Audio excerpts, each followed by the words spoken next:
It's mostly descended from Rhinish German, and it's called Herman Deutsch, named after the city of Herman. These Herman days, there Deutsch. are fewer than 20,000 Missourians that speak German at home, but here's a quick sample. Ich heiße Terry Lönig und mein ganzes Leben war ich ein Farmer und So I came across a video about a Germany in Middle America. It's called the Missouri Rhineland. So Missouri is 2 states over from where I'm at. I'm in northern Indiana, and I've never been to Missouri. I've been close to it. I've been to like southern Illinois, and I went to the Mississippi River, and I saw the river, and I could look across the river, and Missouri's right on the other side. And that's about as close as I've got. But anyways, this video is called the Missouri Rhineland, a Germany in Middle America, and the original channel is Emperor Tiger Star. Kind of a cool name, actually. I like that. So go ahead and hit like on the original video if you can. There's a link down in the description section down below for that, as always.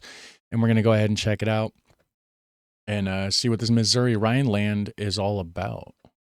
Back when I made my video about my home region of the Ozarks, it became one of my most surprisingly well-received videos. There were lots of comments from both people intrigued by the region's history, as well as local Ozarkians that were happy their slice of America was given its own video. I think it's a testament to how much of an interesting story exists in several spots across Middle America that often get overlooked. So I want to continue this as a series where I talk about interesting and overlooked regions across the country. For this video, we're going to go over a region that actually neighbors and even slightly overlaps the Ozarks, but has its own fascinating history: the Missouri Rhineland.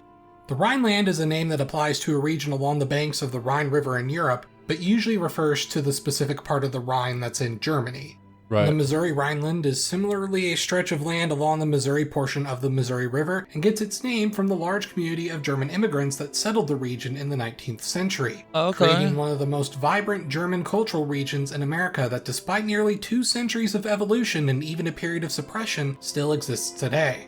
So what made this area of Missouri so appealing to German immigrants in the first place? Obviously, the enticement of big, rich farmland was one factor, but German immigrants would settle in many areas of the Midwest. Let's consider a few important details. First, northern Indiana, I mean, there's a lot of German, like if you look at like the migration and stuff, like the ancestry DNA stuff online and whatever, and if you look, and it'll show you different areas of the United States and like what the majority,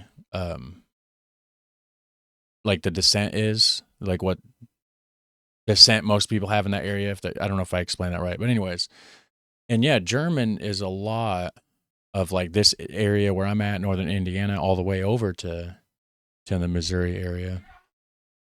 A lot of Dutch are in Michigan and Idaho. Firstly, a lot of the areas that would become heavily German later on, such as the Minnesota or Dakota area, were sparsely populated by white settlers in the 1830s. There were still many Native American groups in those areas, and some of the most brutal conflicts with Native Americans would occur there. And those wouldn't be settled for nearly a century. While Missouri had its own Native American culture, such as the Osage and Missouria tribes, by the 1830s they had either migrated elsewhere or ceded their lands. This made Missouri the current prime real estate. Furthermore, Missouri was also connected to the rich trade routes along the Mississippi River that connected to the Ohio and Missouri rivers as well. This meant Missouri was also economically exciting as well. While St. Louis was still small at this time, it was clear it would only keep growing. But one man named Godfrey Dudan helped spark German interest in the region. In 1824, he purchased a farm in central Missouri and spent 3 years living there and happened to experience a good time. In 1829, he published a book about his first 3 years in Missouri, giving not only glowing reviews, but made the comparison of the Missouri River to the Rhine River. That makes sense. So a German dude came here just out of chance, just randomly, you know, because he knows nothing about the United States at this time, right? He just randomly gets a piece of land, you know, for central Missouri, lived there 3 years, loves it, goes back to Germany, and he's like, okay, guys, let me check it out.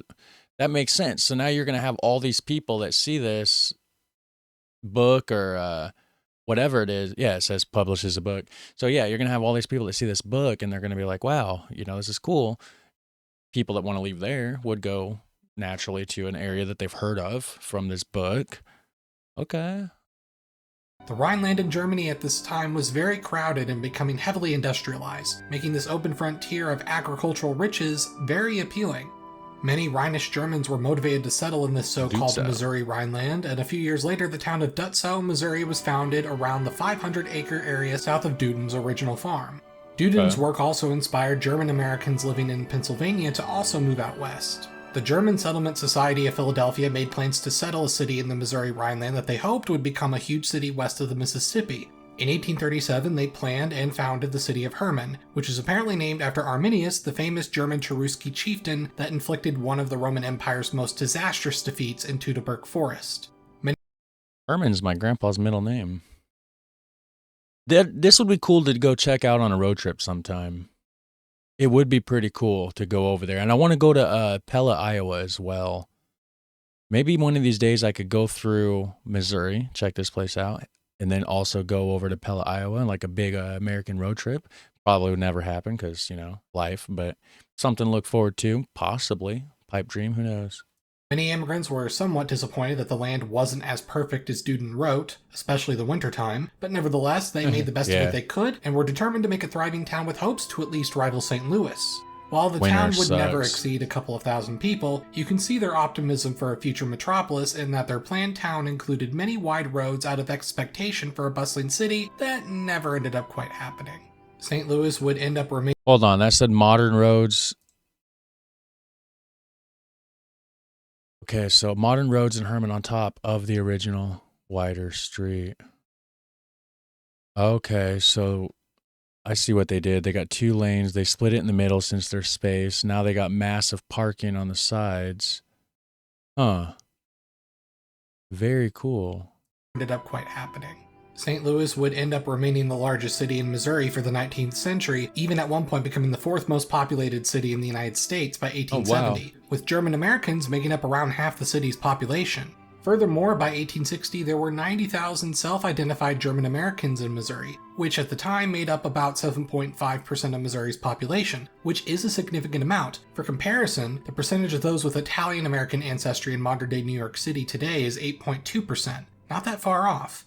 And just as how the Italians heavily shaped New York City culture, Germans would help shape Missouri culture. Today, the Missouri Rhineland as a general region represents these counties in Missouri, but as a cultural region, the German community it was named for, there was a more concise set of counties here that are today officially designated as the German Heritage Corridor of Missouri. While Germans technically settled all over the larger region, it was in this corridor where they truly made their community, especially due to the prominence of St. Louis. Another set of counties within the Missouri Rhineland is nicknamed Little Dixie. Little Dixie was notable for being the area of Missouri with the most slaves. This was due to the fact that the northern half of Missouri was more farmable than the southern half. The immigrant German population as a whole, however, was one of the strongest anti-slavery populations in Missouri. Missouri during the American Civil War was extra confusing and chaotic. The state never officially seceded, but there were multiple pro-Union and pro-Confederacy factions of both the government and the population fighting over the state early on. While I wouldn't say the Germans in Missouri stopped Missouri's secession, they certainly made a difference. Interestingly, despite most slaves existing in Little Dixie, most of the actual fighting in Civil War Missouri was in the southern and western parts of the state in the Ozarks. This is because while the northern half of the state had the most slaves and profited the most from that institution, it was the southern half that had more connections to the southern elites and therefore were more passionate about the issue. German voters in Missouri heavily supported Lincoln and many signed up for the Union. They notably played a role in the I could see how it's split because Missouri, it really is right in the middle almost of the United States. So in the southern area, you're going to be closer to like Arkansas, Texas, Mississippi kind of influence, And then, north, you're closer to Illinois, land of Lincoln, I could definitely see it being split. And then with having the Missouri River right through the middle of it, it's almost a dividing line, possibly. Speculation, of course. I don't know. I'm learning. Supported Lincoln and many signed up for the Union. They notably played a role in the Camp Jackson affair, where a group of German-American volunteers prevented pro-secessionist forces from seizing the St. Louis arsenal. However, this also led to riots across St. Louis that required Union regulars to remain stationed in St. Louis to prevent violence against the German community. Nevertheless, the Missouri German population still played a helpful role in the Union winning control over Missouri. But what about German culture itself? How did it manifest itself in central Missouri? Firstly, the German settlers in the Missouri Rhineland developed their own dialect of German. It's mostly descended from Rhinish German, and it's called Herman Deutsch, named after the city of Herman. These Herman days, there Deutsch. are fewer than 20,000 Missourians that speak German at home, but here's a quick sample. Ich heiße Terry Lönig und mein ganzes Leben war ich ein Farmer und ich bin noch Farmer. Wir haben Rindvieh, Schweine und ich baue Sojabohnen und Mais. Wir haben Hähne, wir haben Enten, Truthahn, bisschen von alles. Ein Esel. Apparently, when written, it reads pretty close to standard German, but I'm pretty... What does that... Is that like word for word German? Is words changed? Like, I know there's German people watching right now. Shout out to you guys, by the way, like and subscribe. How off is that to your standard German? That's what I want to know, because this person doesn't know. This is just an American person making the video. He just says from what he heard, it's not too far off, but an actual German person would know. That's what I love about this channel, because I got real people that's there in the places that I'm watching the video about, reacting, that can actually tell me the real story. So that's awesome. Apparently, when written, it reads pretty close to standard German, but I'm pretty curious to see what European German speakers think about it and if it sounds weird or different to them. Yeah, the core of the Missouri Rhineland had multiple German language newspaper publications, including ones dedicated to the German Catholic population and one in St. Louis dedicated to the German Jewish community.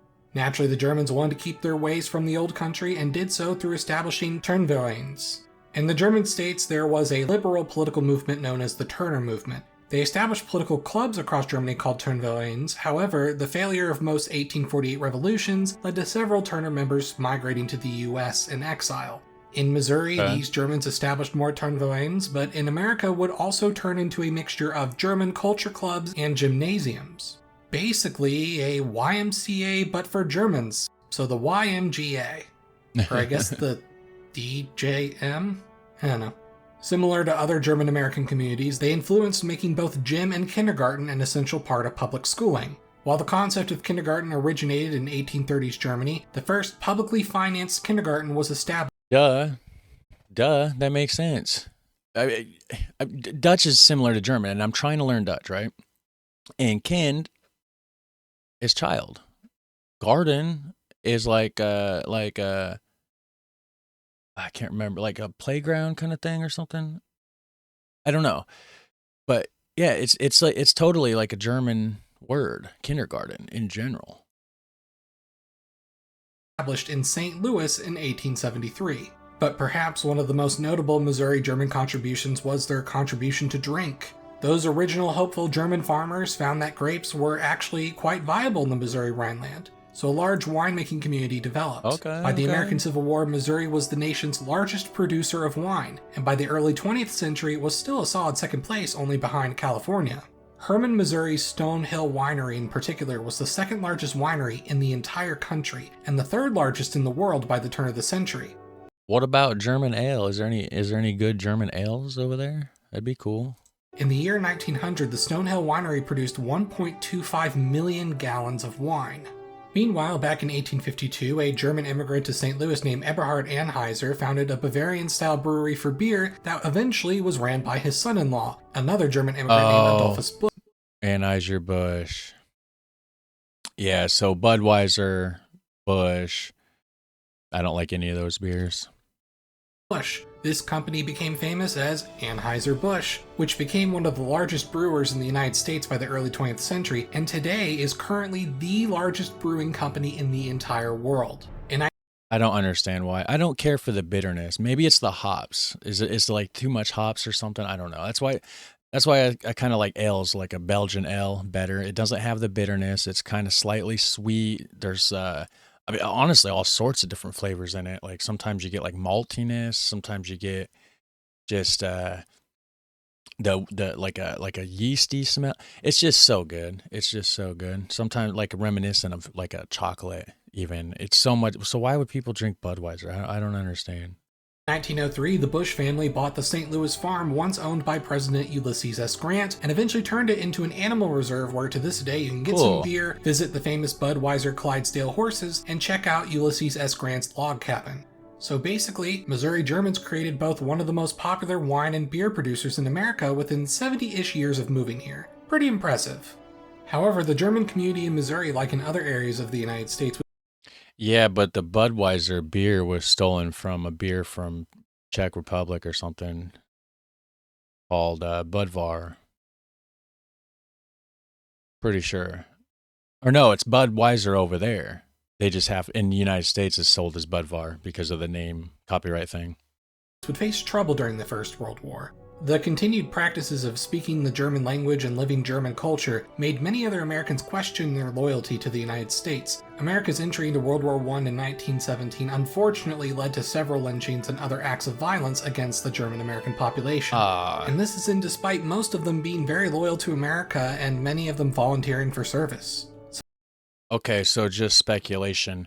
Is World War I and II possibly the reason that some of the German culture in the United States died off because they wanted to distance themselves from that based on the way that people were treating them, right? If there was a lot of people treating Germans badly, then, you know, of course, you would kind of distance yourself from the German culture a bit, and that would sort of maybe it die down somewhat. And so maybe if World War I and II didn't happen with the whole, you know, people treating Germans bad here in the United States thing, maybe there'd be a stronger German culture today. Some states banned the teaching of German in public schools. Many German language publications stopped publishing, and most Lutheran churches dropped using German as their language of service. 25% of American high schoolers were taking German in 1917, and in 1922 that number dropped down to 0.6%. Damn it, Hitler, man. You're going to be messing stuff up all over the place. Even over here, asshole. There was even a strange but failed attempt to rename sauerkraut as Liberty Cabbage. Yeah, the original freedom fries of its day. Many German families Americanized their last names to avoid harassment. Liberty Cabbage, yeah. So yeah, Americanized their last names to avoid, listen to this. Its day. Many German families Americanized their last names to avoid harassment. Yep. Furthermore, the American government arrested 6,300 German-born Americans for interrogation, and around 2,300 of them were incarcerated in either Fort Douglas in Utah or in Fort Oglethorpe in Georgia for the rest of the war. That's right, we had internment camps in both World War I and World War II. One of the most common suppressions of German culture in the Midwest. See, that's the thing. I never heard about that because that's something they do not teach you in school. They probably don't want you to know this part. That's crazy. So there was internment camps here in the United States. Why have I not heard of this? Wow. During World War I was renaming German-sounding street names. St. Louis actually managed to be one of the least name-altering cities, only changing 6 street names. Kaiser Street became Gresham Avenue, while Berlin Avenue became Pershing Avenue. If all of that wasn't enough of a blow to the German community, in 1919 the United States passed the 18th Amendment, which prohibited the production, transport, and sale of alcoholic drinks starting in 1920. This hurt the wine and beer production of the Missouri Rhineland, and while Anheuser-Busch survived through its non-alcoholic beverages and ice cream, the wineries... Could that be part of what led to Prohibition? Was it the anti-German sentiment? Was that it? Because they were just killing it in the beer and the wine industry. Was that their way of kind of like how they made marijuana illegal because of racism against black people and Mexicans that were coming across and smoking it? The jazz clubs and whatever. Prohibition, I bet you, happened because of anti-German. That's mind-blowing. Wow, guys, we are learning today. You better hit like and subscribe if you just figured that out too. That is crazy.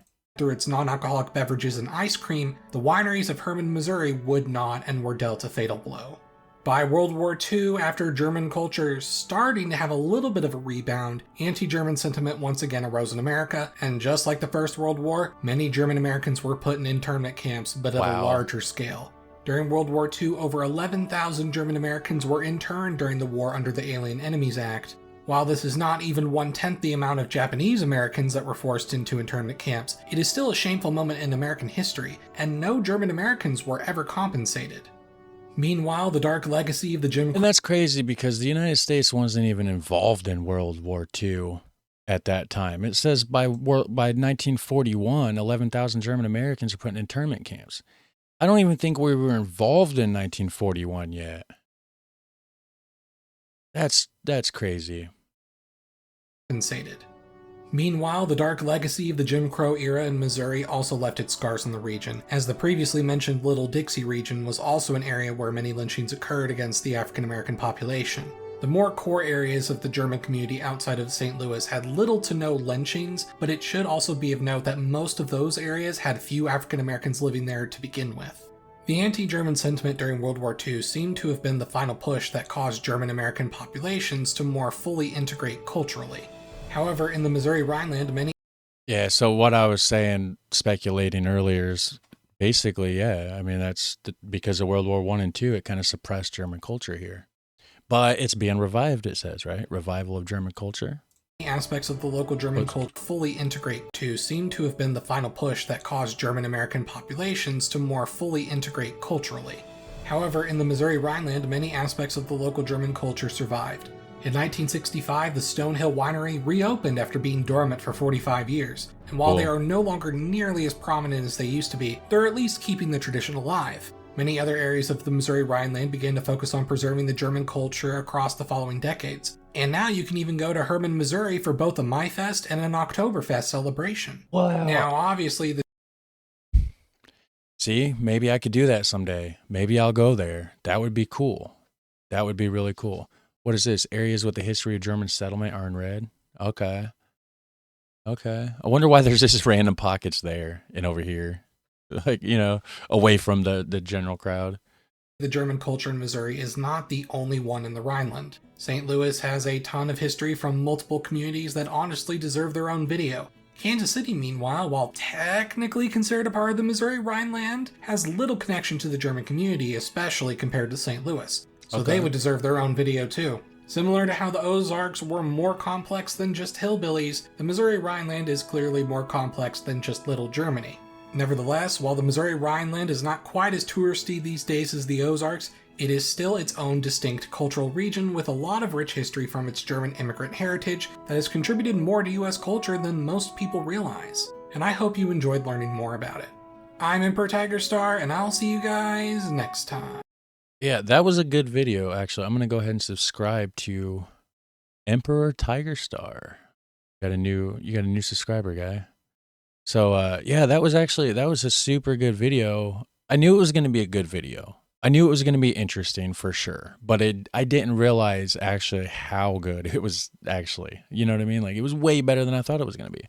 So, yeah, let me know about that accent thing, like the German thing. Like, did he sound German? Can you understand what he was saying, speaking it? Let me know about that. I'm definitely curious. And you guys have a super fun, awesome day, and I'll catch you in the next one. Take care. Bye.